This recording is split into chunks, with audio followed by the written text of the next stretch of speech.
Bidadi township ವಿಚಾರಕ್ಕೆ ಸಂಬಂಧಪಟ್ಟಂಗೆ ಪರ ವಿರೋಧ ಚರ್ಚೆ ಆಗ್ತಾನೆ ಇದೆ. ಈ ಟೌನ್ಶಿಪ್ ಅನ್ನ ವಿರೋಧಿಸಿ ಜೆಡಿಎಸ್ ನಿಂದ ಬೃಹತ್ ಹೋರಾಟವನ್ನ ಇವತ್ತಿನಿಂದ ಕೈಗೊಳ್ಳಲಾಗ್ತಾ ಇದೆ. ನಿಖಿಲ್ ಕುಮಾರಸ್ವಾಮಿ ಅವರ ನೇತೃತ್ವದಲ್ಲಿ ಬಿಡದಿಯಲ್ಲಿ ಮತ್ತು ಬರೋಬ್ಬರಿ 10 ಹಳ್ಳಿಗಳಲ್ಲಿ ಪಾದಯಾತ್ರೆಯನ್ನ ಹಮ್ಮಿಕೊಳ್ಳಲಾಗಿದೆ. ಪಾದಯಾತ್ರೆ ಕೂಡ ಈಗಾಗಲೇ ನಡೀತಾ ಇದೆ. ಅಂಚಿಪುರ ಗ್ರಾಮದಿಂದ ನಿಖಿಲ್ ಕುಮಾರಸ್ವಾಮಿ ಪಾದಯಾತ್ರೆ ನಡೀತಾ ಇದೆ. ಆ ಗ್ರಾಮದ ಮಾರಮ್ಮ ದೇಗುಲಕ್ಕೆ ಪೂಜೆಯನ್ನ ಸಲ್ಲಿಸಿ ಪಾದಯಾತ್ರೆಯನ್ನ ಆರಂಭ ಮಾಡಲಾಗಿದೆ. ಪಾದಯಾತ್ರೆಯ ದೃಶ್ಯವನ್ನು ನೋಡ್ತಾ ಇದ್ದೀವಿ. ಸಾವಿರಾರು ಸಂಖ್ಯೆಯಲ್ಲಿ ಜೆಡಿಎಸ್ ಕಾರ್ಯಕರ್ತರು ಸೇರಿದಂಗೆ ರೈತರು ಈ ಹೋರಾಟದಲ್ಲಿ ಪಾದಯಾತ್ರೆಯಲ್ಲಿ ಭಾಗಿಯಾಗಿದ್ದಾರೆ. ನೂರಾರು ಸಂಖ್ಯೆಯಲ್ಲಿ ರೈತರು ಭಾಗಿಯಾಗಿರುವ ದೃಶ್ಯ ನೋಡ್ತಾ ಇದ್ದೀವಿ. ಬಿಡದಿ ಟೌನ್ಶಿಪ್ ಯೋಜನೆ ವಿರೋಧಿಸಿ ನಡೀತಾ ಇರುವಂತಹ ಪಾದಯಾತ್ರೆ ಇದು.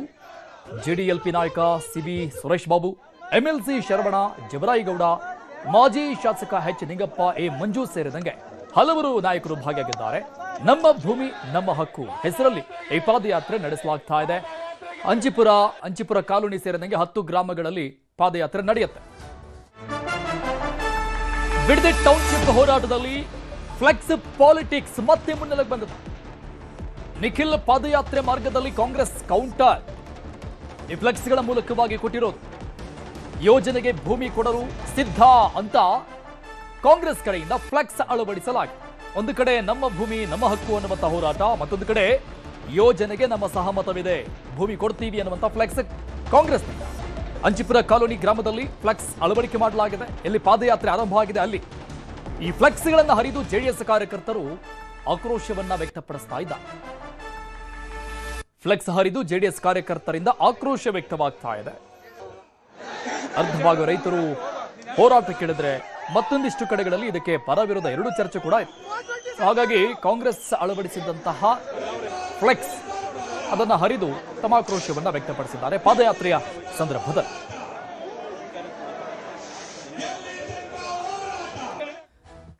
ಬಿಡದಿ ಟೌನ್ಶಿಪ್ ಬಗ್ಗೆ ಎಚ್ಚರಿಕೆ ರಿಯಾಕ್ಷನ್ ಕೊಟ್ಟಿದ್ದಾರೆ. ಫಲವತ್ತಾದ 1 ಇಂಚು ಭೂಮಿಯನ್ನು ಕೊಡಬಾರದು ಅಂತ ಹೇಳಿದ ರೈತರಿಗೆ ಕಿವಿ ಮಾತನ್ನು ಹೇಳಿದ್ದಾರೆ ಎಚ್ ಡಿ ಕುಮಾರಸ್ವಾಮಿ. ಫಲವತ್ತಾದ 1 ಇಂಚು ಭೂಮಿ ಕೂಡ ಕೊಡಬಾರದು ಅಂತ ಹೇಳಿದ್ದಾರೆ. ಅಸೂಯೆಗೋ ರಾಜಕೀಯಕ್ಕೋ ನಾನು ವಿರೋಧ ಮಾಡ್ತಾ ಇಲ್ಲ. ಸಿದ್ದರಾಮಯ್ಯ ಕಾಲದಲ್ಲಿ 450 ಎಕರೆ ರೀಡು ಆಗಿತ್ತು.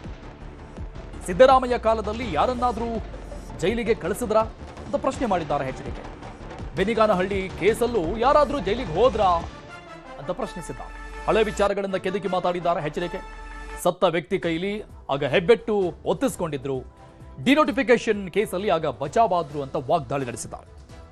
ರೆಡ್ ಝೋನು ಇಲ್ಲ ತೆಗಿಬೇಕಾಗಿತ್ತು, ನಾನು ಜೈಲಿಗೆ ಹೋಗೋಕ್ಕಾಗುತ್ತಾ ಅಂತ ನೆನ್ನೆನೇ ಹೇಳೋರೆ ಪಿತಾಮಹ ಕುಮಾರಸ್ವಾಮಿ ಅಂತ ಹೇಳಿ. ಈಗ ಜೈಲಿಗೆ ಇವರು ಡಿನೋಟಿಫಿಕೇಶನ್ ಮಾಡೋ ಪರಿಸ್ಥಿತಿ, ಅದು ಡಿನೋಟಿಫಿಕೇಶನ್ ಮಾಡೋದಲ್ಲ, ಕಾರ್ಯಕ್ರಮ ಬಿಟ್ಟರಾಯಿತು. ಒಬ್ಬ ಶಾಸಕ ನೆನ್ನೆ 2.5 ಕೋಟಿ ಬಂದು ಇದು ಅಕ್ವೈರ್ ಮಾಡೋದಕ್ಕೆ ಕೊಡ್ತಾ ಇದ್ದೀವಿ ಅಂತೇಳಿ ಅದೇನೋ ಚೆಕ್ ಕೊಡ್ತಾ ಇದ್ದೀವಿ ಅಂತ 7 ಜನಕ್ಕೆ ಒಂದು ಫೋಟೋ ಹಾಕ್ಸ್ಕೊಂಡಿದ್ದಾರಲ್ಲ.